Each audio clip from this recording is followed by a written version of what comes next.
up, guys? Welcome back to another video. Today what we're going to be doing is a Q&A video. I asked you guys to send me some questions on Instagram, Snapchat. If you're not already following that, make sure to, it is on the screen now, so you can be involved in the next Q&A or whatever else, behind the scenes stuff. So yeah, today we're going to be doing is the Q&A. So I'm going to answer you guys' questions that you sent me. We're going to take the truck, put it in a more scenic location, and other than just, the driveway here, and we will get going with that.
Alright, so now that we're up here on the top of this hill, and I actually had to put it in four-wheel drive right here to get up here, because, well, I wasn't really going fast enough, I guess. So, that's what happens when you don't have a locker in the rear.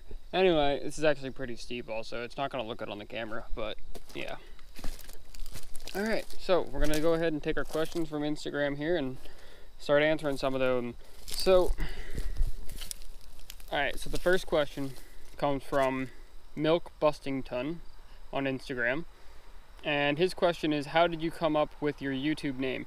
So it's kind of a long story. I might have already told this before, I do not remember, but when I was probably, I don't know, 8 years old or so, I was a young little kid. My brother is about 6 years older than me, and he would always have friends over to play airsoft and stuff. And I've lived in this house since I was 10, so actually I was probably more around 10 or 12, but we had, we'd come out here and play airsoft and stuff, and they wouldn't let me play unless I had a call sign. So basically, if you don't know what a call sign is, all right, it's like a nickname, so like a gamer tag kind of thing. So my brother's was Saint, his friend was Bubbles, stuff like that. So they had to give me a call sign or they wouldn't let me play.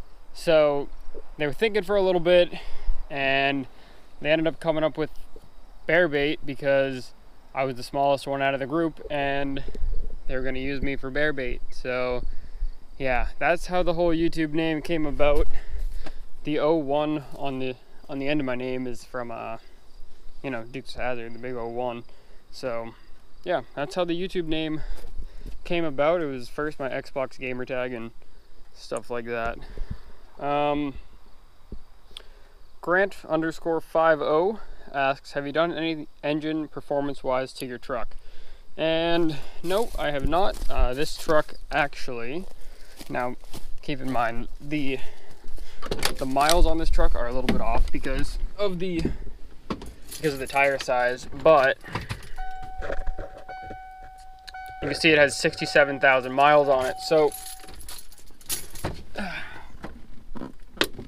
also my hood latch kind of sticks sometimes, but I really don't need in this truck to do performance mods. The reason for why I haven't been doing performance mods is because the engine has low miles on it, and I'd rather, man, I shouldn't have parked on this freaking hill. This is like super hard to open the hood here. Hold on.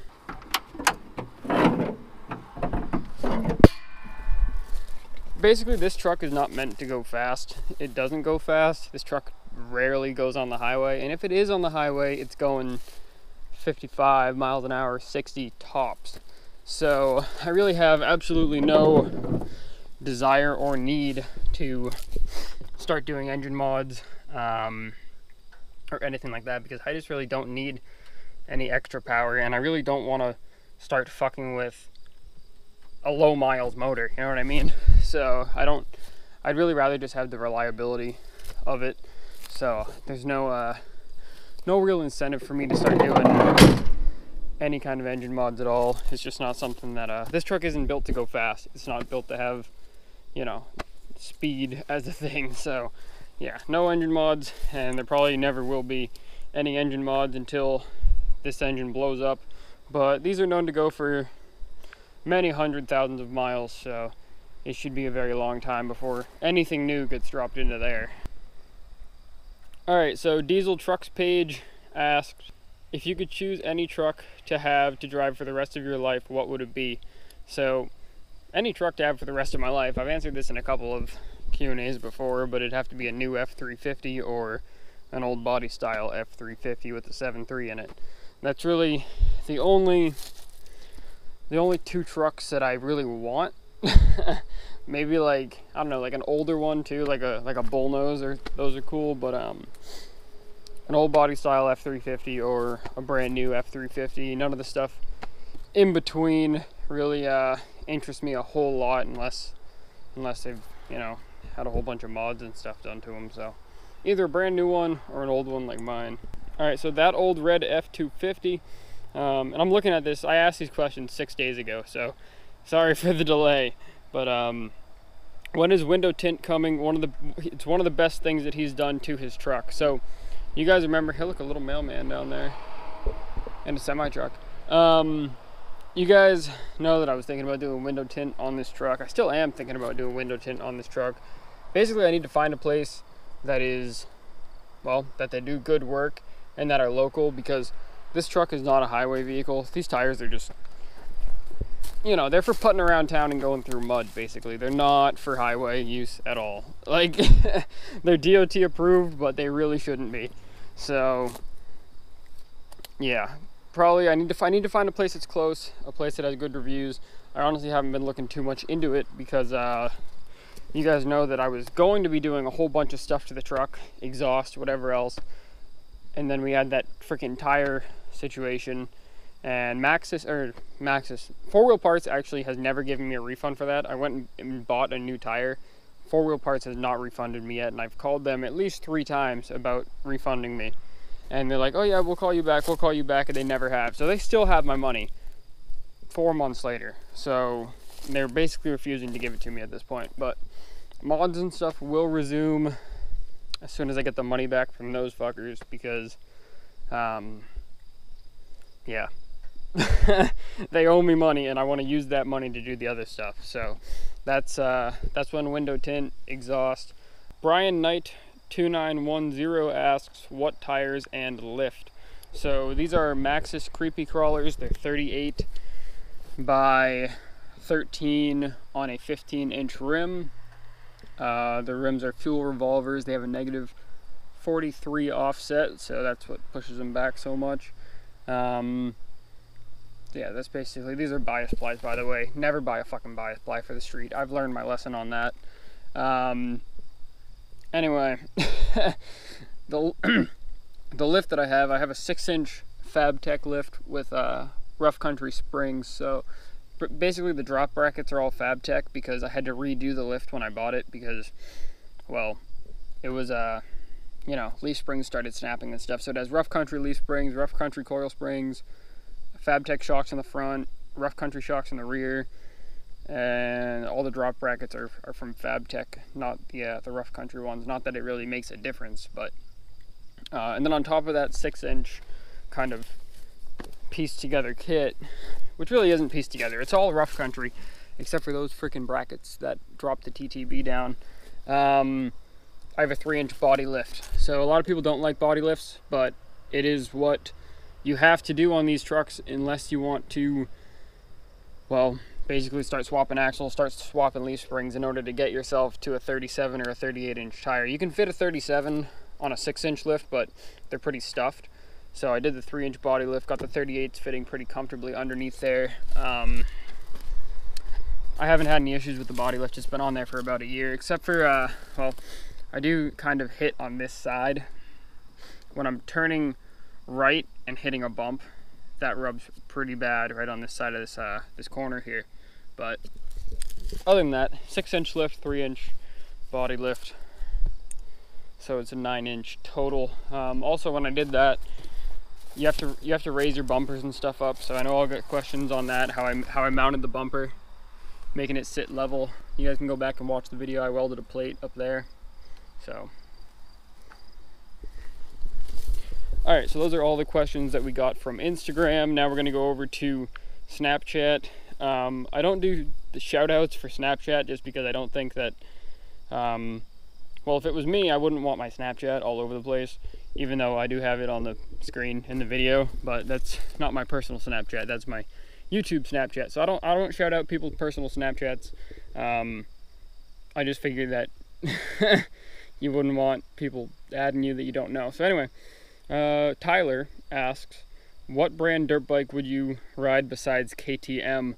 So you guys know that I bought a 2013 KTM a couple months back, and I freaking love KTM. I seriously do. I mean, everything about them, especially since they're orange.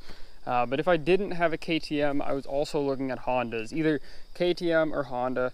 I don't touch Suzuki, I don't touch Kawasaki, I don't touch any of that stuff. Just Honda, KTM. Husqvarna is okay also because they're made by the same company as KTM, if I'm not mistaken. So, or they're a subsection of the same parent company or some shit like that. But they're the same freaking bike basically.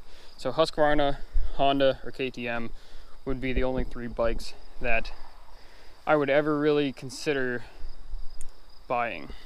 So I screenshotted this one, so I don't know who actually asked this because they sent it to me as a picture. So they asked, when did you graduate high school and what do you do for a job? So there's a reason why I left this one for last.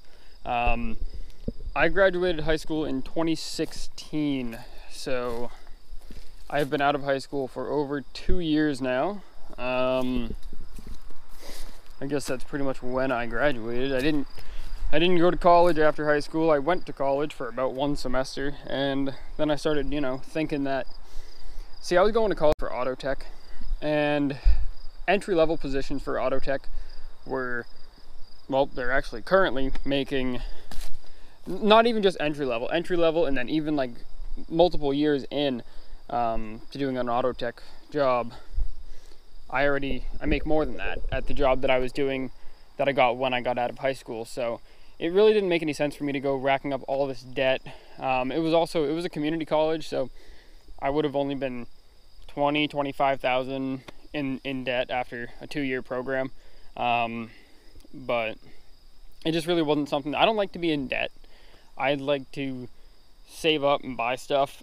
I don't like to finance stuff. So that's why I'm, you know, real iffy about getting the Ford Ranger, because I don't want to freaking finance it, and I also don't want to spend 30 grand on it. But I don't finance things, and I had already spent like 5 grand, and I was like, you know, I need to stop this before I'm paying back these loans for a long time.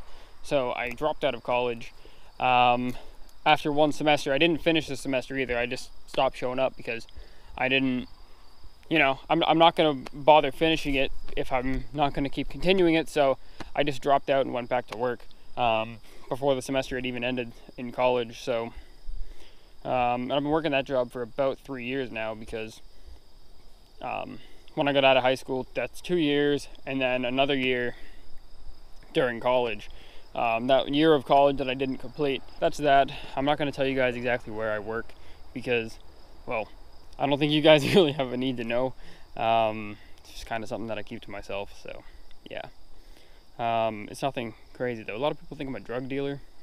I'm not a drug dealer. Anyway, that's pretty much it for the questions. If you guys want to add me on Snapchat, Instagram, that kind of stuff for when the next Q&A happens, you can go ahead and do that. Yeah, because that's where I announce that shit. I'll put a post up and I'll be like, hey, ask me questions. You guys ask questions, and then I read them off in the video. So that's pretty much going to do it for today. Thank you guys that sent in the questions, and I'll see you guys in the next one. Thank you all for watching.